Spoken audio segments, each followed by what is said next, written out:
Sebanyak 42 anak dari Banjarmasin berhasil lolos seleksi mengikuti program sekolah rakyat yang diselenggarakan oleh Kementerian Sosial Republik Indonesia.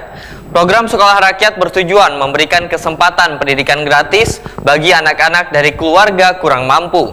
Sekolah rakyat ini juga merupakan salah satu upaya mencegah anak-anak putus sekolah atau terlantar, sekaligus memberikan akses pendidikan yang setara.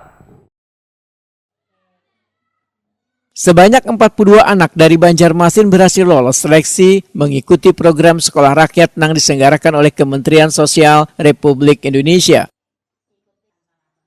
Kepala Dinas Sosial Banjarmasin Nuryadi Wahitakuni Prima TV tengah hari Rabu 18 Juni 2025 memadahkan program sekolah rakyat bertujuan memberikan kesempatan pendidikan gratis bagi anak-anak dari keluarga kurang mampu. Dari 42 anak yang lolos seleksi mengikuti program sekolah rakyat, 39 diantaranya diterima di Sentra Budi Luhur yang berlokasi di Jalan Ahmad Yani, PAL 29. Pada tahap 1A yang berhasil lolos sebanyak 2 siswa jenjang SMP, sedangkan pada tahap 1B sebanyak 37 siswa jenjang SMP. Nuryadi menyatakan 3 anak lainnya yang terdiri dari 1 siswa jenjang SMP dan 2 siswa jenjang SMA diterima di Balai Besar Pendidikan dan Pelatihan Kesejahteraan Sosial Banjarmasin yang berlokasi di Jalan Trikora, Banjarbaru.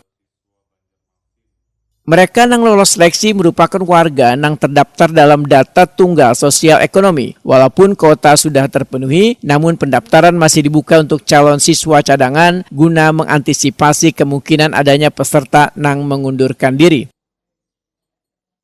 Ya, ada beberapa penerimaan sekolah rakyat yang dilaksanakan oleh provinsi. Untuk tahap pertama, ya kita ada sekitar 1 siswa SMP dan 2 SMA, itu tahap pertama. Tahap kedua juga terkait ada juga 1A, itu ada 2 SMP dan ada 18 yang mendaftar ya untuk tahap 1B. Nah, ini yang 1B ini yang banyak ya di pendaftarnya kurang lebih 37 orang.